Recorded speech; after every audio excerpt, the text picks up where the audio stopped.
Tarakan adalah sebuah pulau kecil di Kalimantan Utara. Tempat kehidupan pesisir dan laut menjadi bagian dari keseharian warganya. Di kota yang penuh pertemuan berbagai etnis ini, budaya Tidung tumbuh dan bertahan sebagai jati diri masyarakat setempat. Di balik upaya menjaga budaya itu, ada Datuk, sosok yang sejak lama mengabdikan diri untuk melestarikan budaya pesisir Tarakan. Mari kita simak wawancara bersama Datuk untuk melihat bagaimana budaya ini terus dijaga dan diteruskan dari generasi ke generasi. Selamat siang Datuk. Perkenalkan, kami dari mahasiswa psikologi Universitas Borneo Tarakan. Pada kesempatan kali ini kami ingin mewawancarai Datuk terkait pelestarian budaya-budaya yang ada di pesisir Tarakan. Sebelumnya kami ingin mengucapkan terima kasih kepada Datuk karena sudah bersedia untuk kami wawancara, bersedia untuk meluangkan waktunya juga. Bisa kami mulai wawancaranya sekarang? Secara terbatas awalnya saya penggiat seni tari tradisional, orientasikan orientasi sejarah, khusus seni dari penduduk asli Tarakan, seni tari suku Tidung. Ini bermula pada tahun 1940. Awal mula Datuk tertarik untuk menjadi penggiat seni tradisional khusus suku Tidung sejak tahun 1985. Perkembangan yang dilakukan tidak hanya pada seni tari, tapi juga pada kegiatan seperti penyambutan tamu terhormat dan acara adat perkawinan suku Tidung. Awalnya, adat perkawinan dianggap tidak mudah dan tidak murah, sehingga penuh pertimbangan karena sekali pakai. Datuk kemudian memikirkan sesuatu yang bisa dipakai berulang kali dan bermanfaat sehingga lebih ekonomis. Dari situlah muncul gagasan untuk mengembangkan dan melestarikan budaya tersebut agar memberi manfaat bagi banyak orang. Menurut Datuk, tari adalah budaya yang paling mudah dikembangkan karena modalnya hanya badan.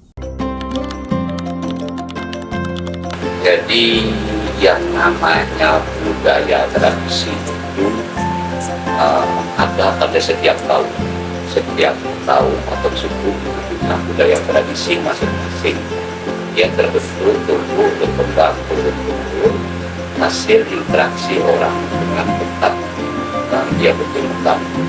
Kalau orang itu hidup di Pulau Jawa, maka budaya tradisi itu sesuai dengan alam Pulau Jawa. Kalau orang itu di Sumatera, maka budaya tradisinya sesuai dengan alam Sumatera. Bukan daerah-daerah lain. Jadi alam ini sangat berpengaruh pada bentuk daripada budaya tradisi setiap kaum yang berada di sana. Nah, ini sangat penting. Ada istilah di mana dan situlah ditunjuk. Kita berpindah dari satu tempat ke tempat yang lain, kita harus beradaptasi di tempat yang baru.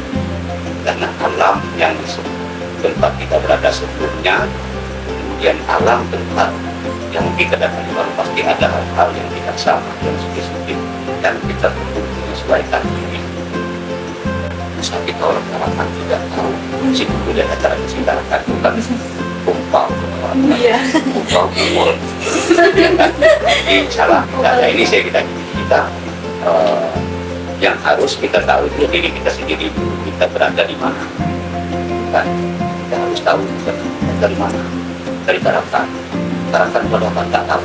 Ini memalukan, memalukan diri kita sendiri. Jadi itu sedikit yang saya pahami tentang pentingnya budaya tradisi untuk dipahami oleh generasi muda atau generasi penerus.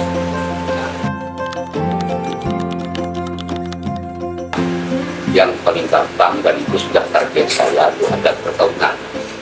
Sebab sampai dunia kiamat itu akan ada orang kawin.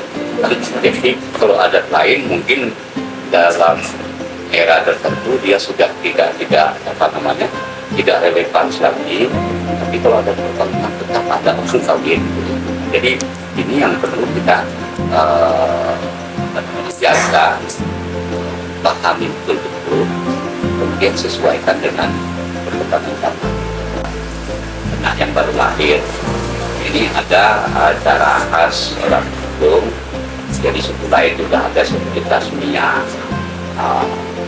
baik itu pemberian nama, kita lihat segala macam. Ada yang kasih naik ayun, acara naik ayun. Ini acara naik ayun ini kebudayaan orang Tidung sebelum orang Tidung menganut agama Islam biasanya sudah ada. Tradisi ini juga bermanfaat bagi sektor pariwisata. Menurut Datu, banyak masyarakat Tarakan berpenghasilan dari laut seperti tambak dan banyak tambak berasal dari wilayah Bulungan Tidung. Jika suatu saat wilayah tersebut tidak lagi mengizinkan masyarakat kota Tarakan untuk membuka tambak, maka sektor pariwisata lah yang menjadi satu-satunya pilihan. Karena itu, budaya perlu dikelola agar dijadikan objek wisata.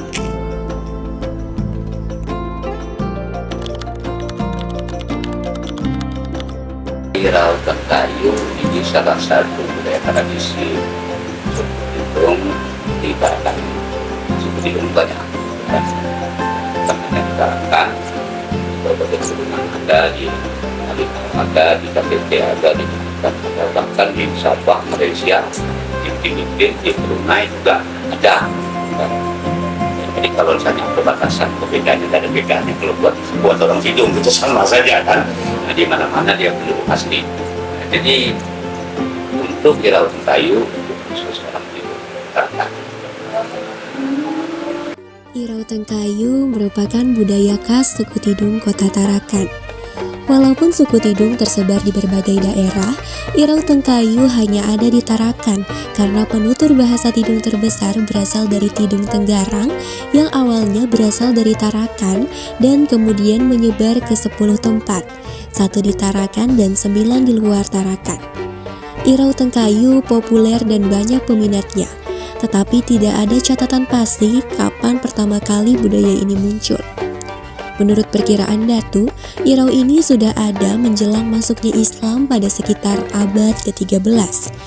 Irau merupakan atraksi budaya yang awalnya dilakukan untuk pelantikan raja. Setiap raja memiliki tanggal pelantikan yang berbeda-beda, sehingga dahulu perayaan Irau juga tidak menentu. Jadi, dapat disimpulkan awal mulanya acara Irau Tengkayu bukan untuk memperingati kemerdekaan, melainkan untuk penobatan raja. Dalam sejarah kerajaan Tarakan pada abad ke-13 hingga ke-15, terdapat perahu kebesaran bernama Padau 7 Bulung. Perahu ini tidak selalu dipakai karena hanya digunakan untuk urusan penting. Sering berada di darat dan ketika hendak diturunkan ke air diadakan upacara khusus. Pada masa kejayaan abad ke-16 dan ke-17, prosesi penurunan kapal menjadi puncak perayaan, bukan pembukaan maupun penutup acara. Setelah Tarakan menjadi kerajaan bawahan Bulungan sejak tahun 1850, perahu kebesaran ini dibuat tiruannya sebagai replika untuk mengenang masa kejayaan tersebut. Penurunan Padau 7 Dulung menjadi puncak acara Irau.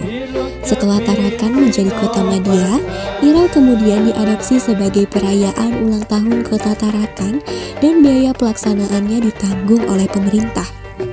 Ukuran asli perahu tidak tercatat, namun menurut pemahaman Datu, panjang perahu di masa lalu mencapai 30 meter mengikuti panjang kayu yang tersedia, karena belum ada teknik penyambungan. Replika modern berukuran 7 meter, sedangkan replika tahun 1930 berukuran 7 depa, kurang lebih sekitar 12 meter. Perahu besar sulit lewat sehingga replika 7 meter pun harus dirakit ulang dan dihias kembali ketika sampai di Amal. Makna angka 7, yaitu angka baik dalam kepercayaan masyarakat, dikaitkan dengan jumlah hari dalam seminggu. Hidup dan mati juga sering dihubungkan dengan angka 7, jumlah pendukung prosesi atau simbolik berdasarkan hitungan waktu, di mana tukang pikul sebanyak 14 orang, 7 di kanan dan 7 di kiri sesuai dengan jumlah hari dalam seminggu. Pembawa panji atau bendera berjumlah 24 orang, 12 kanan 12 kiri sesuai dengan jumlah bulan dalam setahun. Dan untuk pemain hadra berjumlah 30 orang yaitu jumlah hari dalam sebulan. Kolintang berjumlah 12 orang yaitu jumlah bulan dalam setahun. Tradisi ini telah masuk ke dalam daftar warisan budaya Pak Mendak Kementerian Pendidikan. Makna warna pada tradisi tidung, pada panji atau yang dikenal dengan nama bendera. Warna kuning adalah warna yang paling tinggi yang dipakai oleh raja dan keluarga melambangkan kehormatan dan kemuliaan. Pusaka biasanya dibungkus dengan kain berwarna kuning.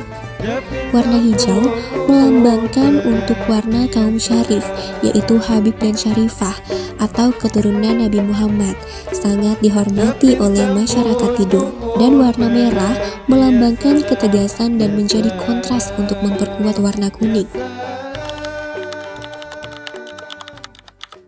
Yang pertama itu toleransi, kerjasama, gotong royong itu, ya kan, tiap hari ketemu terus, ya kan, karena kan cuma kecil, yang jauh itu dari sini ke Amal motor 20 menit sudah sampai. Dari itu kan barat ke timur kan, ini nggak jauh, laut ini.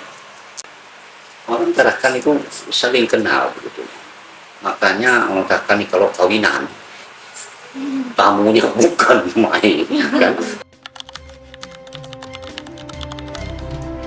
Melestarikan budaya adalah tugas semua orang. Generasi muda perlu memahami manfaatnya. Jika budaya memberi manfaat besar bagi masyarakat, maka wajib untuk dilestarikan.